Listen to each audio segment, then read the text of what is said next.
Hey, welcome to episode 202 of Awkwardly Awesome Podcast. I'm your host, Jason Freeman, and today I'm thinking about both the great teachers I've had, and I invite you to think about the great teachers you had. Today I am so fortunate to have one of my brilliant high school teachers on. And I'm also reflecting on how little I actually knew about my teachers' lives when they were teaching me. It was like I was there to learn and succeed and focused on that. And I guess that's appropriate. But our teachers have expansive lives beyond just the classroom, and I guess that goes without saying is common sense. But I didn't think about it at the time. Ju- Life is just fascinating. It's constantly full of lessons, and and sometimes we slouch down and need to remind ourselves to sit up too, which really didn't have anything to do with anything aside from me, aside from the fact that I was slouching. Okay, enough of that very weak. I don't know if that even was humor. Enough of whatever that was. Be back in a sec. Today's guest, Amy Miner.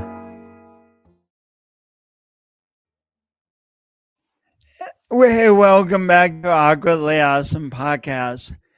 Amy Miner, Miss Miner, as I called her many years ago. Amy Miner enjoyed a wonderful career as a high school drama teacher and the director of countless plays and musicals. Sounds so fun and challenging. More recently, she has been teaching performing arts to people with disabilities. That sounds like great plenty, but people are full of brilliance. Check this out. She is also a proud city commissioner. I'm excited to have a conversation with her about learning to enjoy the pursuit of creating a powerful, impactful life. Please welcome to Awkwardly Awesome Virtual Studios, Amy Miner. Oh, I made it. thanks for being here. Thanks for having me, Jason. I'm honored that you would even think about talking to me. So as I said in the beginning, I'm rapidly realizing how little I actually know about your life. How would you know anything about my life? We've just reconnected. But I was your student, and it seemed like I might have been more curious. High But school students are doing high school. Your teachers are part of the background. It's all good. but I've been hearing in recent years I've been asking people from Yankton, do you know Amy Miner? And they're always like, Amy, your dad. They always talk about your dad who coached at the high school. Yep. What did he coach? Jason, he was a math teacher for his whole career. I feel like he started at Yankton High School in 66 and he taught there till 99. And then he went on and he taught math and physics at Mount Marty. Oh wow. He coached during Yankton high school years, he coached football and then track, and then he continued coaching track when he was at Mount Marty. Wow. So fall around your house must have been a very exciting It time. was very exciting. He was fired up. Yeah. Go Bucks. Did you get into football as a kid? I mean, into being excited about it. I mean, when I was in high school, Friday night football games, that was what we did. And it was great fun. I was in the marching band, and then in the pep band, so yeah. Yes, we were excited. What instrument did you play? I started on the clarinet, but then in high school, I was playing the bass clarinet, and I had a very patient, lovely band teacher, Merle Larson, who allowed me to play that bass clarinet even when we marched. I loved it. It was unwieldy, it was heavy, it was awkward, and he let me play it because he knew I loved it so much. It would have been easier to march with just a regular clarinet, but thanks, So, Mr. so, Larson. so I never played an instrument beyond the recorder that was required in fourth grade. Uh-huh. But so tell me a little bit about what you loved about playing the bass clarinet. I I started on the clarinet. I knew I had to play an instrument. My mom's side of the family was really musical, and we were going to be in band. We started life with piano lessons. Those tapered off when we got to high school. And so I knew I was going to be in band. I just didn't love the clarinet. I was one of 1,000. There's so many clarinet players in middle school band, right? And then it thins out. And my middle school teacher, Mr. Piowski, knew I was burned out. I was last chair. I was the worst of the 1,000 clarinets, Jason. So, he said, let's try the bass clarinet. And I remember one of the first songs that we played in a concert once I switched was the 1812 Overture. Oh my gosh. And when you're the bass clarinet, you're in that bass line with all the bells. Wow. Oh my God. I was hooked. Loved it. Wow. Just loved it. It was just the change of pace I needed. Wow. Wow. Yeah.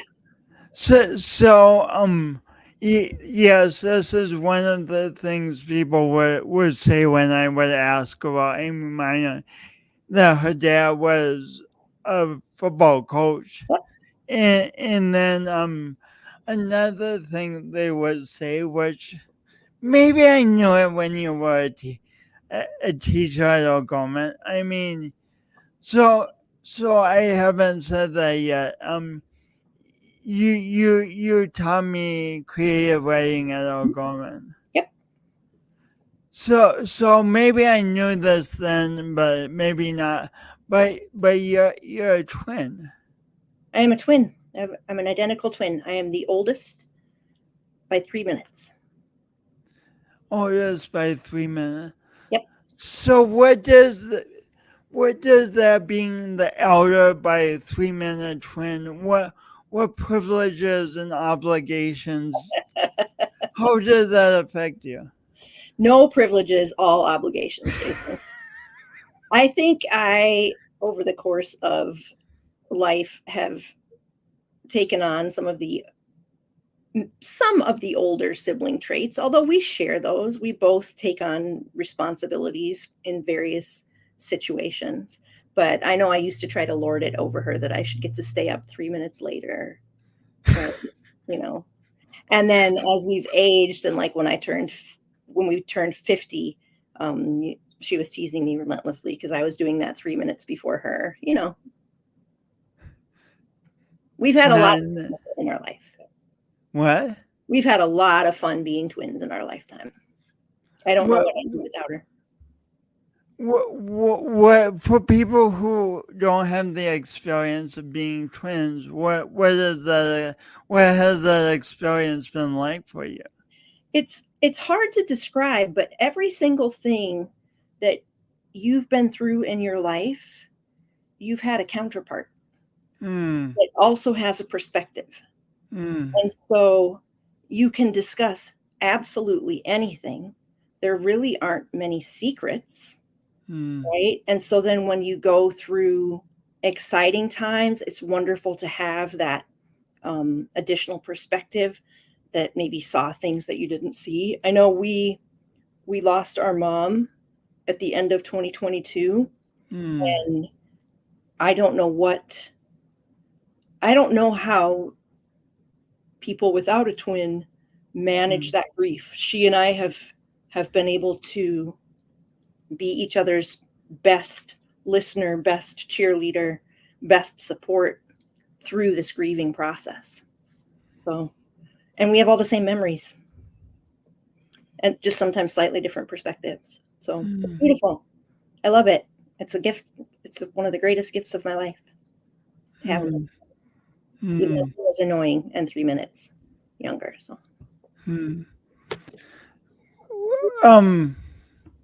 I love conversations because they just start flowing and they start off and flow.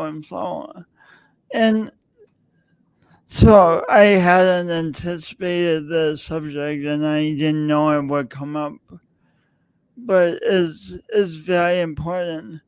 What would you say to people trying to help a loved one, a friend, a colleague through the grieving process? I'm no expert on grief, and I have read a lot. I have watched a lot. I've listened to some podcasts. I have, been online interacting, watching some videos and things. And I actually turned to some poetry, read some poetry about grief. I would never hold myself up as an expert, but I would say this: grief is something that is yours to, own isn't quite the right word, to manage. It's yours to carry. And you get to do that in ways that feel right to you. And you can't let anybody interfere with or tell you how you should carry it. It's yours. And some days it's going to feel really heavy, and some days it's going to feel lighter. And you have to find your way through whatever the day brings. And every choice that you make about managing your grief is yours to make, and it's okay. You don't have to get over it in a day, in a week, in a month. It's yours to carry, and you'll carry it for the rest of your life. That's what I would say. What are some of the most helpful things you experienced? Other people doing communicating to you as you were grieving? I think one of the things that I've keyed in on is how inarticulate and clueless I was about losing a parent. I have had people in my life. I've had students who've lost parents. I've had friends who've lost parents. I was fortunate. I mean, my mom was 81 years old. I was 55. Yep. So I was lucky, to have a full life of experiences. And of course I want more. And but I have learned a lot from watching and interacting with people who have lost a parent, and particularly mothers. There's a nurture that's just gone, right? And mothers, that maternal figure, the matriarch, sort of holds a lot of family memories. My sister likes to come down on the weekends, and she likes to go through the recipe book, right? Because there are things that we haven't made since my mom has been gone. That if my mom were here, we'd be eating at this time of year, right? Desserts and salads and, just different things. We're losing some of the family lore, right? Because my mom's generation is her sister and her brother are gone now too. So my mom's whole generation is gone on that side of the family. So, we're losing some stories, We're moving forward in time with new stories, with beautiful stories, with wonderful stories. But, I'm aware of that loss, but I'm aware of people who've experienced that. And I do turn to them and interact with them because they understand it in a way that I find really helpful. Hmm. Hmm. Thanks so much for sharing that. Mm-hmm. So, so you say your mom's side of the family was very musical. Yeah. Tell me a little more about your mom and that side of the family. Yeah. She was actually a music major in college. She played the piano, and then she got her master's degree in oboe performance. She got her master's in oboe? Yeah. How did she decide to become that specialized?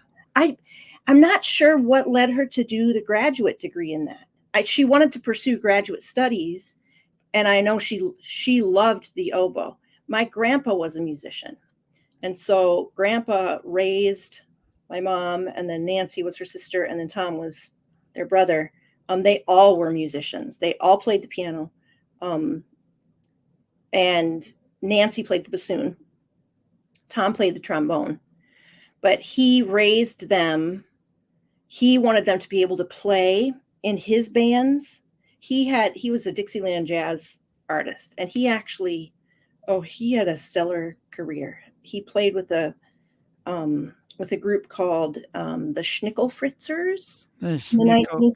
1930s. Yeah, and then he started a band called the Corn Cobblers, and they played in the 40s and the 50s. But yeah, they lived out in New York, and he actually got to go. No, New York City? Yep. My mom was born. They lived in Elizabeth, New Jersey, but then he played all over New York. Wow. Yeah, he actually, when he was with the Schnickel-Fritzers, they got to make a movie with the Marx Brothers. They were the What? band in the movie. I know. So What? when I tell you I come from a musical family, that it was intensely musical, which was wonderful. Yeah. So another thing I've known about you as I've asked people about you is that you're Yankton, Dakota family. And Yankton, South Dakota is a long ways from Elizabeth, New Jersey. Yeah. How did your mom get to Yankton, South Dakota? That's a great question. They moved out here. The whole family moved out here when she was in middle school. Oh, her mom, your mom's family. Yep, my mom's family. Yep. So grandpa and grandma moved. They moved from Elizabeth back here, and grandpa started a music store. And then he was known in Yankton as Stan the Music Man. The store was right across from the high school. And then he managed, you need a music store if you're going to have a band, if you're going to have a high school band. We had a college in town, and he did all the instrumental repairs. He taught lessons. So he and my grandma were both from Nebraska, not far away. Walt Hill, I want to say, is where they were from. And so they were moving back to be closer to family, but they wanted to be in a little bit larger community. So Yankton was it.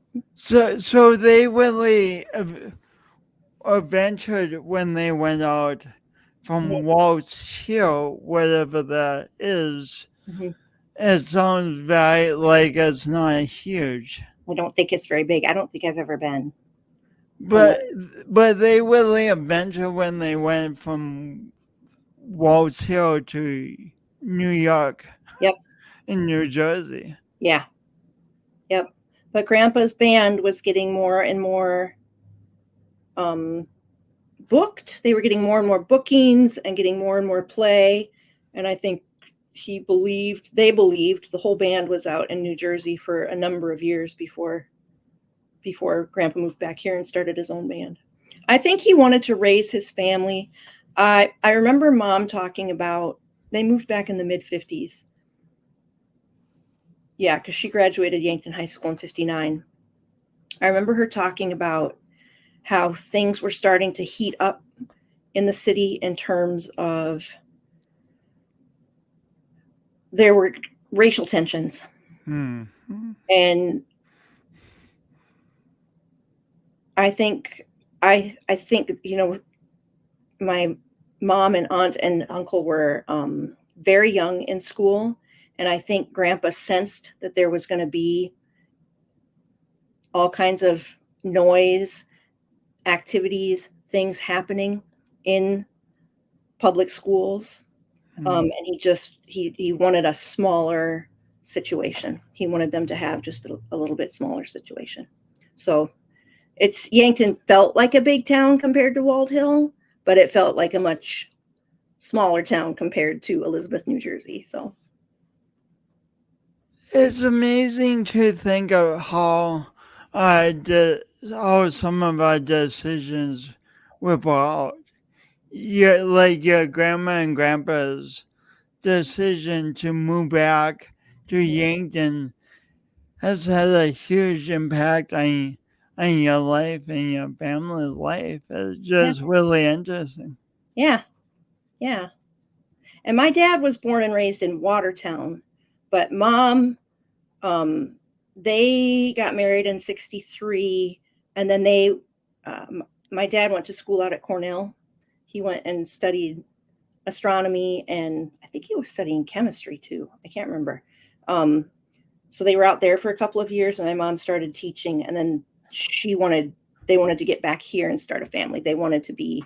She wanted to be close to her mom and dad before she had. Okay, well, few questions here.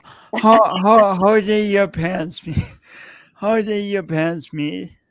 They were okay. Mom was at Yankton High School and dad was at Watertown High School, and they were debaters. So they debated against each other. But they actually met at All State Chorus. Awesome. They what? They met at All State Chorus. That's so awesome, Oh, and yeah. that's so perfect. That's so perfect. Yeah. And and so your dad's from Watertown, South Dakota. Yep. How does he get the vision to go out to Cornell to study astronomy? That's a great question.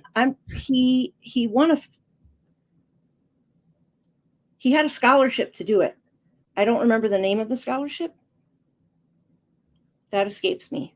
But he had his education paid for, and I think he just had to choose where he wanted to do it. And he had professors that he was excited to learn from. And you've heard of Carl Sagan? Yeah. Yeah, Carl Sagan was teaching at Cornell at the time. So dad wanted to be out there and interacting with this caliber of professors. Yeah. Gosh. I know my parents are fabulous. They set the bar high in terms of seeking out opportunities for learning in the world. So as a little kid, if I had known you at age 7, what would you have been interested in? Oh, age 7. Let's see. Probably mostly I liked just playing outside. I liked any outdoor activities. I had a little skateboard. I loved running around with the neighborhood kids. I liked, we traveled back and forth to Hawaii. My mom's college roommate was from Hawaii. And so we went back and forth to Hawaii a lot of times in the summer. And so one of the things I loved at that age was Japanese, like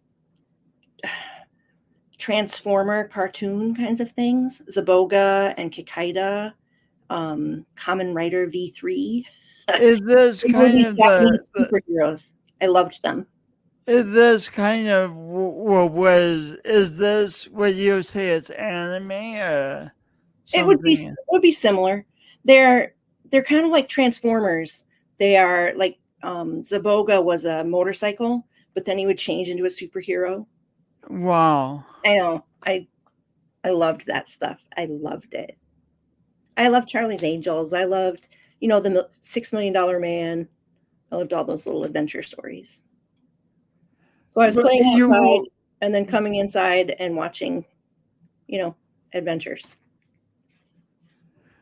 when you went to Hawaii, were you exposed to the Japanese? Yeah. Wow. We watched, um, have you been to Hawaii? Yeah, yeah, once to Yeah. Hawaii. I lived What? in Hawaii for 7 years. I won a fellowship to go study in Hawaii. So I studied at the University of Hawaii for a couple of years, and then I stayed and I taught at a girls' school for a few years.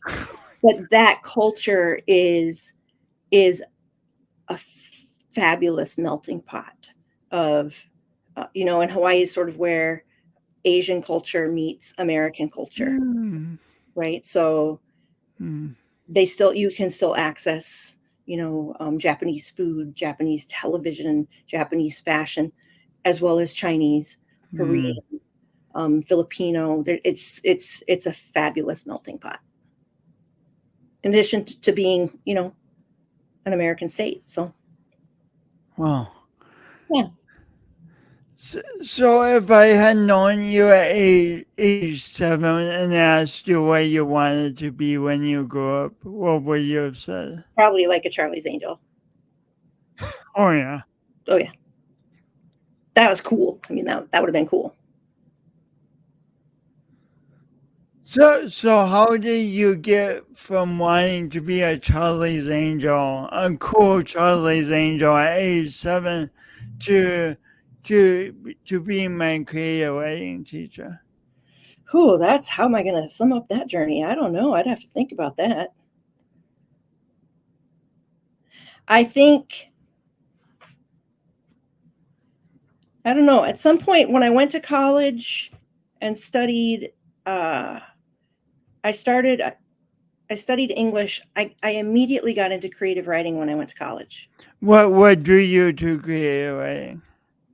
I took creative writing. I didn't really have much creative writing in high school. That wasn't an option.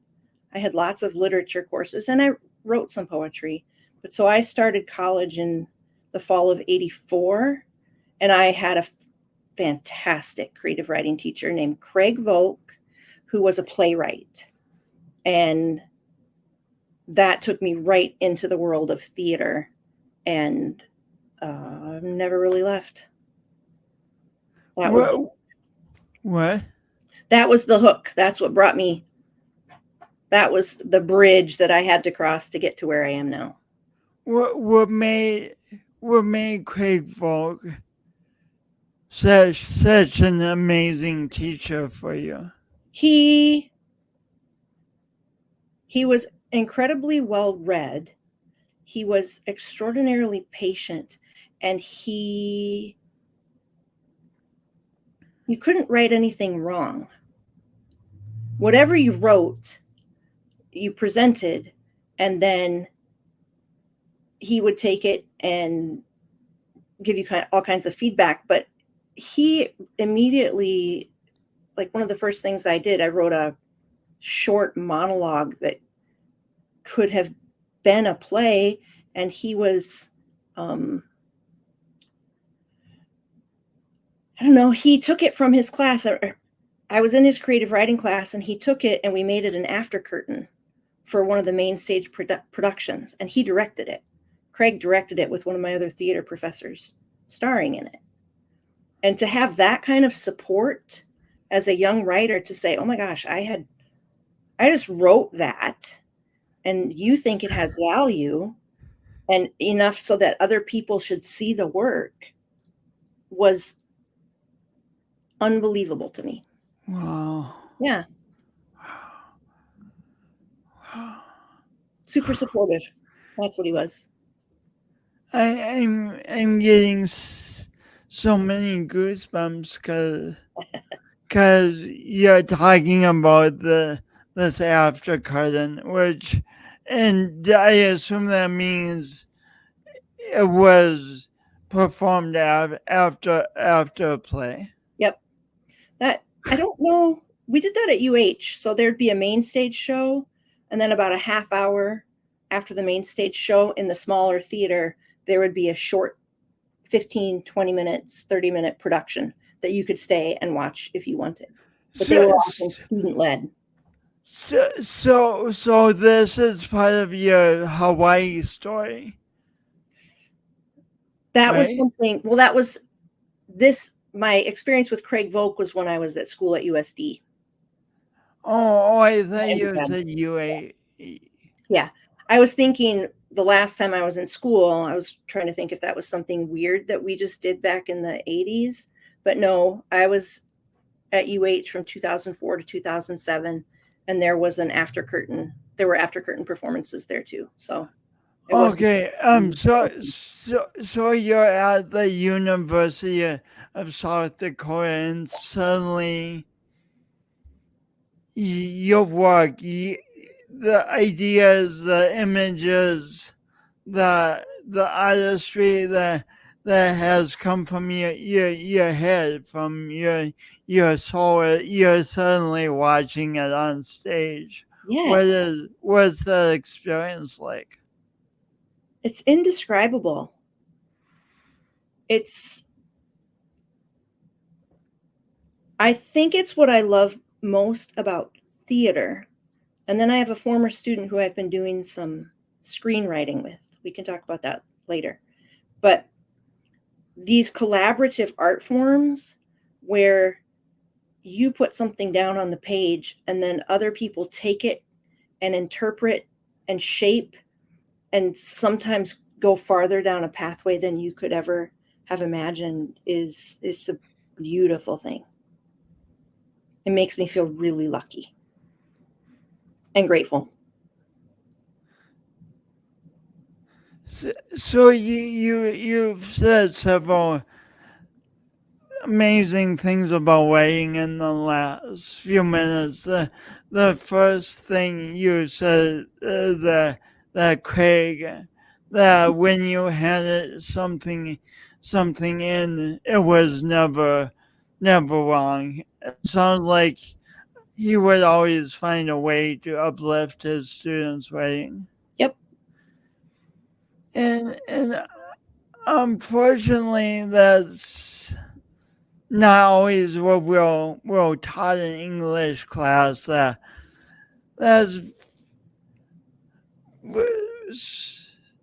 so sometimes we come to see that come to think of our writing as either being good or not good, and that can be extremely stressful for a creative, right? Yeah. I have a lot of, in the course of my career, I've had a lot of students who've said, I'm a terrible writer. I can't write. Sorry that you have to read this. Even with just academic work. And I don't think we have a lot of opportunities. At Yankton High School, there was a creative writing class, but for example, I taught at a private school in Hawaii for a few years, and there was a creative writing 1 and a creative writing 2, as well as a separate playwriting class, right? What? These opportunities.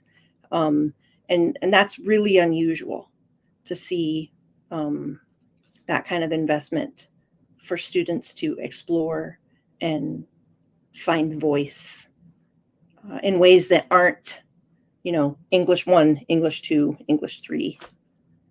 I think it's harder for people to find voice these days. What would you say about the idea of having almost unconditional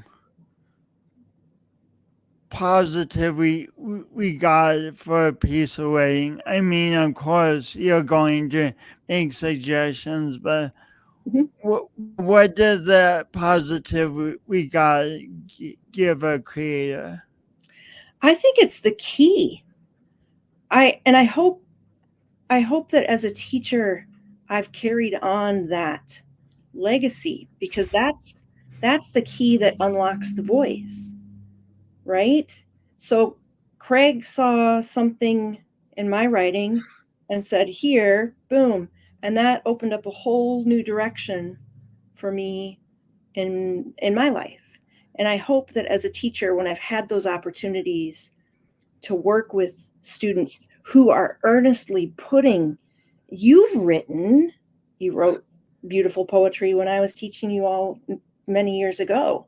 Right? If you have the courage to put something down on the page, then I think as a teacher, I have the responsibility to take it and hold it, right, gently, and honor it by nudging it forward in whatever way.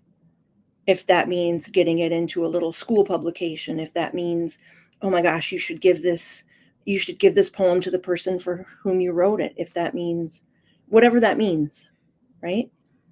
I think that's the responsibility if you want to help your students find voice. Nudging a piece way forward. Yeah. Nudging a piece way forward. So, so when I was fortunate to have you as my creative writing teacher, how long have you been teaching? Like, you were my first year teaching. Do you remember your first day of teaching? I do. What was that like for you? It was terrifying. I didn't know how the bells worked. I didn't know how we were going to get from class to class at O'Gorman. I had no idea how we were moving from class to class, and I didn't have my own classroom. So I had to carry everything with me from room to room. And then I had a skirt on, and there was a sister. I can't remember the sister's name. It wasn't Mary Beth. There was another sister besides Mary Beth. Silvers? Nope. She was tall, brown hair. I'm going to say Terry, but I don't think that's not right. I was in her classroom. She was not there because I moved from classroom to classroom and I displaced other teachers. But she had a fan on the ground, one of those old rubber fans with the rubber blades, thank God. And I was standing at the board and I wrote Ms. Miner on the board and whatever class I was teaching. And my skirt got caught in the fan. Oh my gosh. I know, but you know what it did? It made me laugh. It didn't like rip a hole in my skirt. It did not rip the skirt off. That would have been scandalous on the first day at O'Gorman. Imagine the stories, Jason. Oh my God. But it made me laugh, and then everybody laughed, and then it was like a reset, and I just was able to relax and move forward with the day. It was terrifying. So in a way, the reset was a gift to you because it changed your perspective on doing something new. Mm-hmm. And at some point, maybe even that first day, maybe I had you the second half of the year. I'm not sure, but I came into your class and you started. My dad wrote poetry and I wanted to write poetry and I was young and extremely critical of my writing and but you made creativity fun. You made it exciting. I remember writing poems for you and you praised them and that just helped so much Mm-hmm. and you almost I can see that you carry Craig's energy and Craig's ideas about celebrating writing into your first year of teaching and you had a huge impact on my life. I I'm delighted that you feel that way, Jason. I feel like my first couple of years teaching, I was just running in circles trying to keep up with all the correcting and all the planning and all of that. And so I tried really hard to be present in my classroom. We discussed this. I remember a poem that you wrote and I have looked for it. because we started a literary magazine. And I think you have poems in that literary magazine. I can't remember what it was called, but our creative writing classes put together a collection of poetry. And you wrote a beautiful poem about being a kid outside, playing in a ditch. And I imagine you say, what was I doing when I was 7 years old? I feel like you were writing it from the perspective of yourself as being young, riding your bike along, whatever, climbing through the ditch in the country, and you found a bottle. That was the speaker of the poem found a bottle. And it wasn't just, a Coke bottle. It was old. It had been something to someone at some point. And the speaker of the poem stood in that moment and felt the weight of that object's history, right? But felt it in just this moment of joy at finding this unique artifact. And I feel like the end of the poem was, who could have known this discarded object would bring such joy to this boy on this hot summer day. It was something along those lines. It's not, I'm not nearly as articulate or profound as you were, but I remember thinking, wow, this kid has perspective. Something that he sees the expanse. This is amazing. Wow. I think do you remember that literary magazine? Do you remember that at all? A little student publication. I have a storage unit. I bet it's out there. I'm going to find it. I'm sure I still have one somewhere. I've looked in my house. I can't find it. When I find it, I will send you a copy. Cool. I would love that. Yeah. I would love that. And thanks for remembering that poem, and I can kind of feel the feelings of it now. And thank you. So how long did you remain a creative writing teacher at O'Gorman? I was at O'Gorman just for 2 years, and then I moved back to Yankton, and then I started teaching. Yankton was moving into something called a middle school concept, which was very exciting educational concept, and so I wanted to be a part of that. So I moved back to Yankton. That would have been in the fall of '93. I was at O'Gorman '91 to '93, and then I didn't teach a creative writing class per se, but I did a lot of creative writing in my middle school classroom. We wrote scripts, we wrote poetry, we wrote short stories, we did all of it. So at that point, were you teaching all subjects? I've always been English.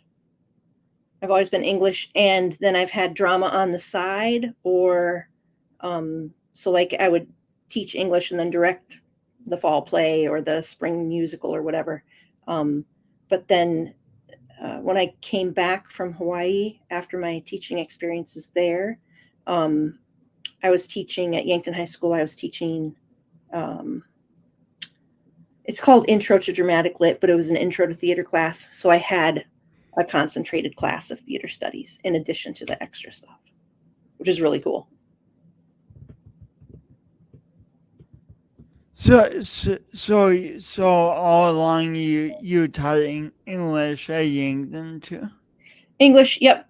Middle school English, high school English, a lot of the, sort of general education courses like freshman grammar and sophomore composition and American Lit. I taught AP Lit, but I taught the drama portion of the AP literature. So that was really cool.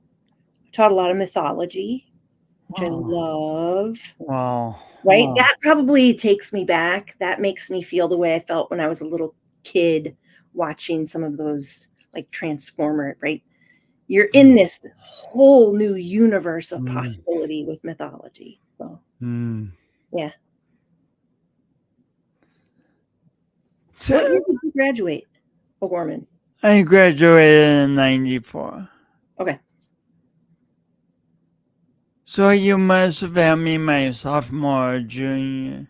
Sophomore year was usually, that was where you had more electives. So I would guess that's probably when you took creative writing. Wow. So how many plays do you think you've directed? You I you don't have no idea. know. What do actors? What are some things actors and actresses, acting people learn from being in plays? Well, I think they learn a lot about. I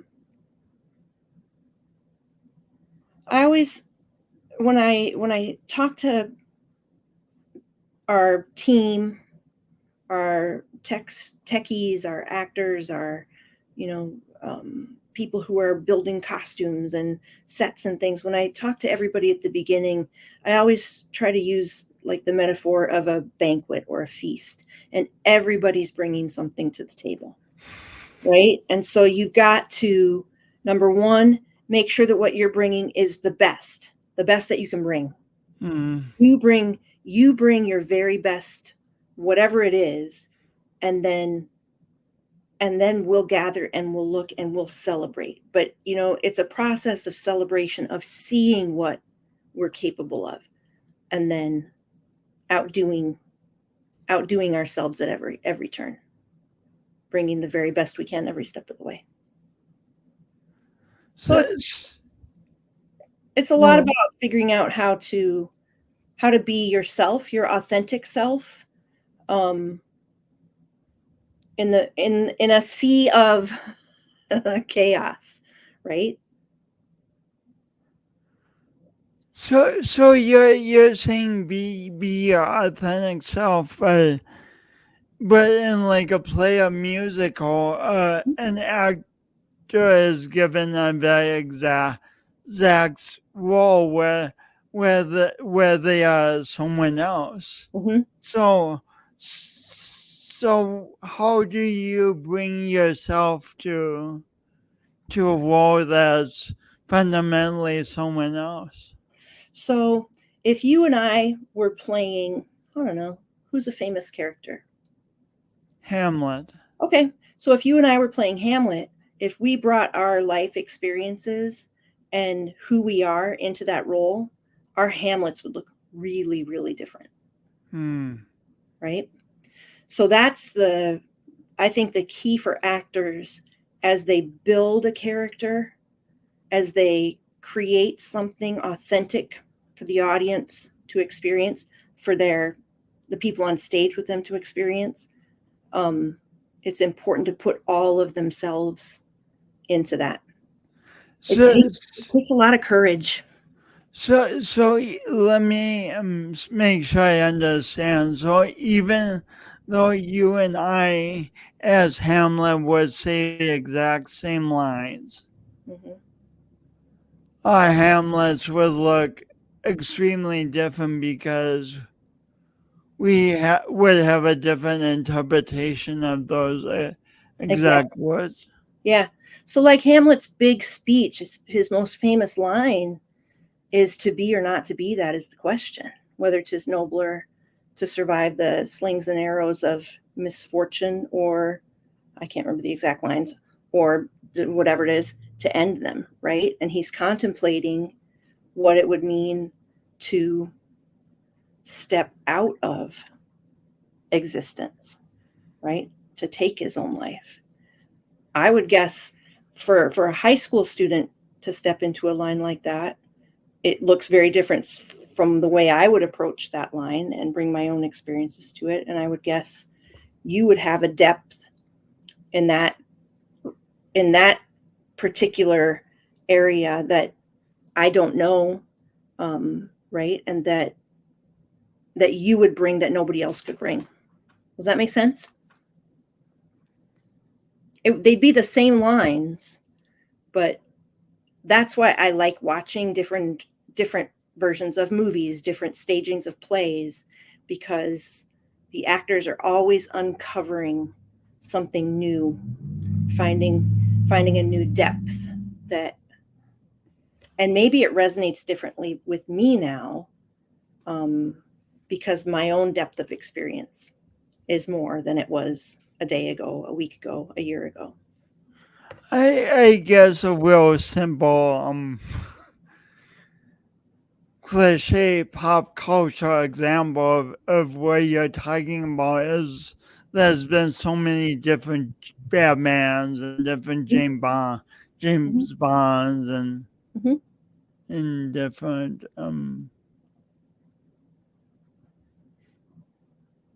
Yeah, everybody interprets it differently when they put their own, when they bring their own life experience to the surface.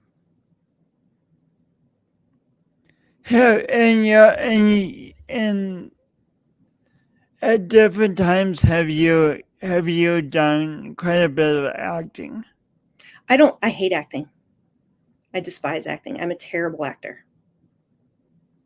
I think people come to theater through different pathways, and I always have said my pathway in was through playwriting. I Mm, prefer mm. being at the very beginning of the process. And then I like seeing the whole story unfold, including not just the story on stage, but I like seeing the story of the actors that get cast and how what their struggles are. I love the overall story arc and then all of the individual dramas that make up the final product. I just love that. So here's a question. What is it like? So you're doing rehearsals and things just that just not clicking for a while. What is it like when you come to a rehearsal where the whole thing just kind of suddenly clicks together and everyone learns to ride the bike? Yeah, that happens a lot. It happens in every production. There are days, there are early days where people are building scenes and they don't feel the pressure yet. They've got their books in their hands. They're still learning the songs, right? And so they haven't committed fully into the character or into the scene, whatever it calls for. And then there's a moment where we set the books down and now we're trying to really have those characters stand, right? And be something other than ourselves, um, but bring it to life in the way that only we can. Those are muddy times, but there will always be, my experience is there's always a moment. There's a song that all of a sudden gels. There's a scene that makes sense. It might, sometimes they make me nervous. It's not till they get their costumes on and, the production's, a week away and it's like, oh, we gotta find it. We gotta find it. But they always find it. They always find it. And once you get one scene to click, then once they figure out each other's chemistry and get that one scene to click, then everything else falls into place very, very quickly. So once that one scene clicks, it can be like a domino effect of goodness almost. And it's so cool, Jason, because you can see the little light bulbs come on. It's like, oh, I get it. I get how I fit here. I get how we fit together, right? You're trying to piece together a puzzle that's in constant motion as you're putting a play or a musical together. It's really fun. It's really challenging, but it's so rewarding. I love it. Speaking of the challenging part, how do you cope with the drama and the stress that seems to accumulate when a team is coming together to do something great? You know, I internalize a lot of the stress, right? And so then I have to make sure I'm mindful of my own practices. I have to watch my coffee intake. I have to make sure I'm eating healthy, continuing to exercise, finding time to quiet my mind, all of that, try to keep myself aligned. With the cast and crew, though, I think it's really important as you move through. I always try to build in time, and I know the kids think I'm a nut job sometimes, but I will say at the end of rehearsal, I will say, that's it. Okay, we're done for today. We've got so much work to do, but let's go find 3 people who did something that was super impressive. Huh. Well, you have to go find 3 people and tell them 3 things you saw today that you thought were fantastic. Or sometimes I'll do gratitudes. Go say thank you to 3 people right now. Go find. So are people in a circle, or are people just walking around to I whoever make they? them I make them go up on stage, and then sometimes I'll let it be a free for all, but sometimes I'll say, "All right, freshmen, you have to interact with each other," or I'll say, "Seniors and freshmen, you guys don't know each other very well. You have to go make a new friend, and you have to speak a kindness." Okay? Something that you're excited about, something that you saw this person do, whatever it is, right? So I think those opportunities to see each other as just regular people, all trying to achieve a success together, I think those are really important opportunities. And that seems like practices like that would kind of weave a fabric of positivity, Mhm. kind of almost an antidote to a lot of the drama that may, Yeah, or a lot of the petty stuff that may come up. yeah. I hope so. I feel like students that have been through productions with me have looked back on the experience and said, I had a great time. I made a lot of new friends, and Mm, and they're proud of not just the product, but of who they were as we built the product. mm. I've had really good luck. Um, I've worked with a lot of kids who are just extraordinarily talented, and they want to be there. That's the thing. When you're doing extracurriculars, right? The students make a choice to be there, so that's half the battle. Yeah, yeah, that's huge. That voluntarily. Yep. Um, two two more questions. I mean, there's so much to get to, but two more questions, and we're leaving out stories like being a city commissioner, what you're doing now. But so what do you teach your actors and actresses about, like, if they're on stage doing a production for the community and they make a mistake, what do you teach them to do then?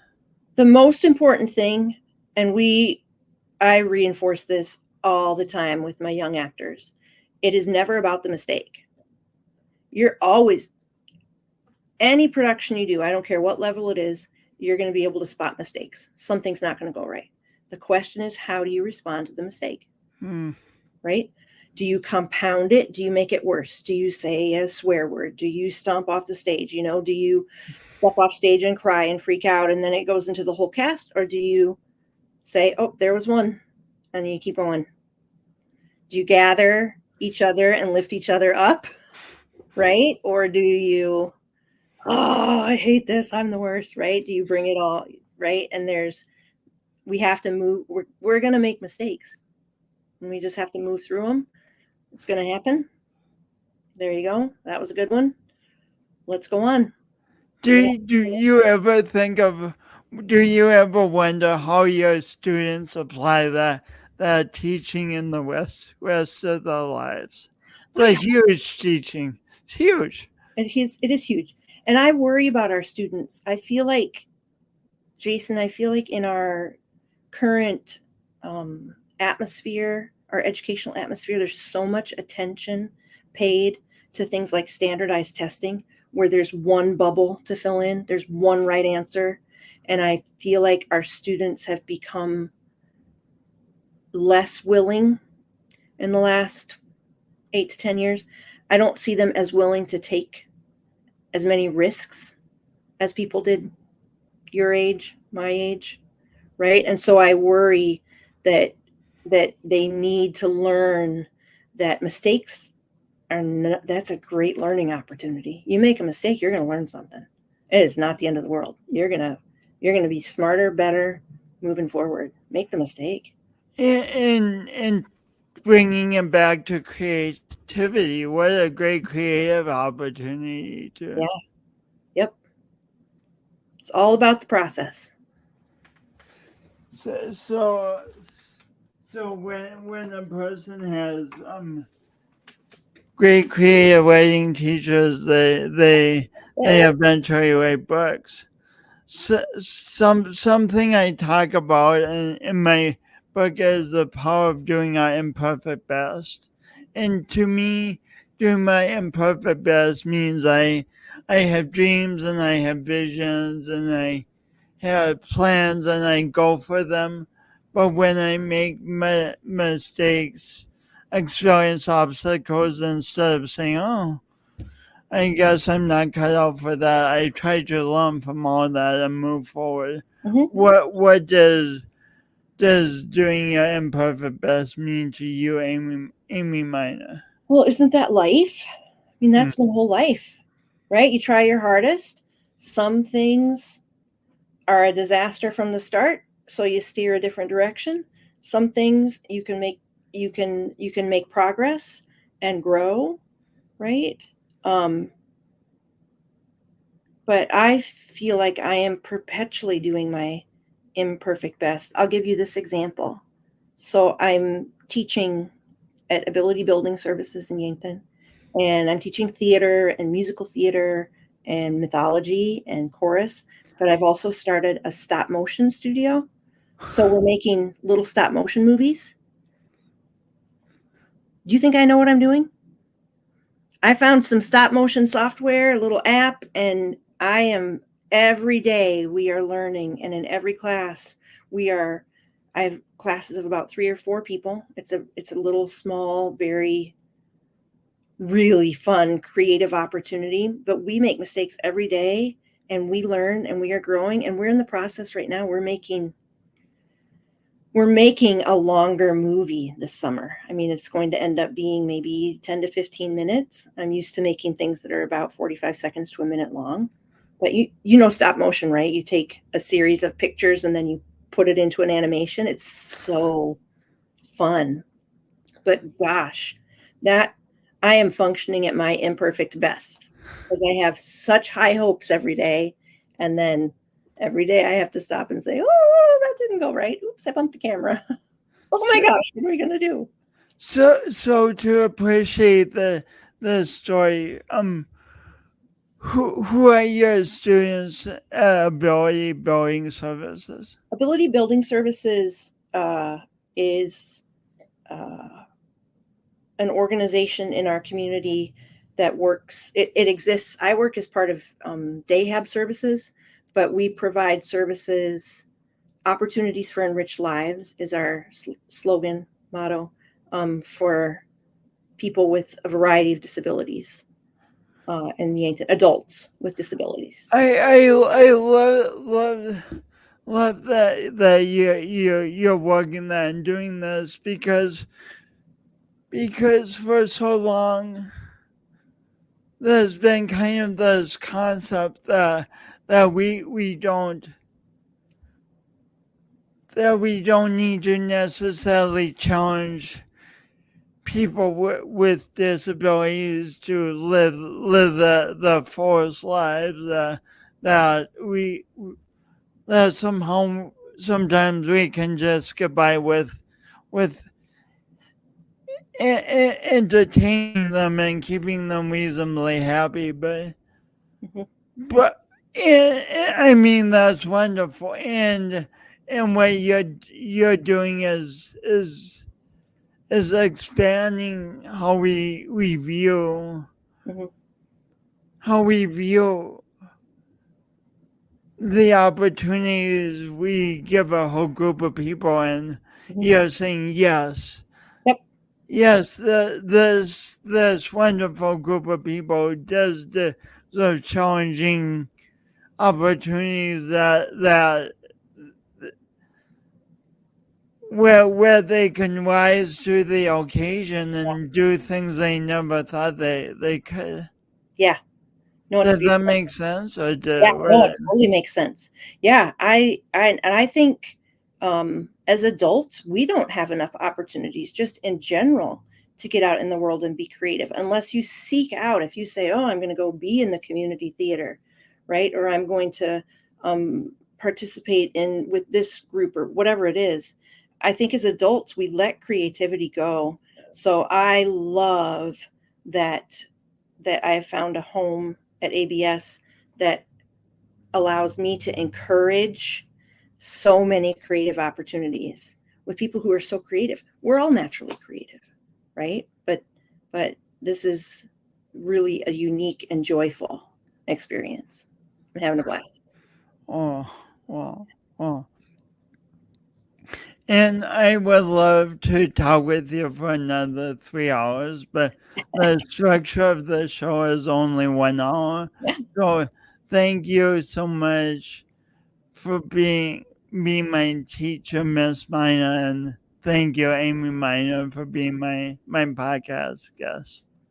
Thanks for having me, Jason. I'm very touched that you even remember who I am and that you are doing such wonderfully positive things in the world. I'm so proud of you. Keep it up. Thank you.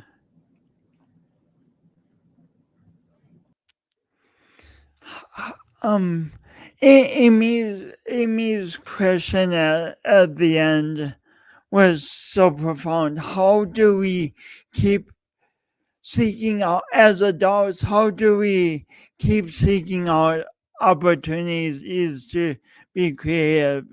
And if you're a teenager or a kid watching this, ask yourself the same question and just start younger, because when we bring creativity into our lives, so much can unfold, so much that we don't anticipate, so much brilliance, so much magic. So whatever age you are, celebrate the age and do your imperfect best to find ways to be creative. It's so fun. Thank you for tuning in. Whether you're tuning in live or on a replay, and please leave comments. I do love comments. We do love comments. And tune in for another great episode of Awkwardly Awesome Podcast next week, where I'll have another wonderful guest. And thanks for being you. And smile.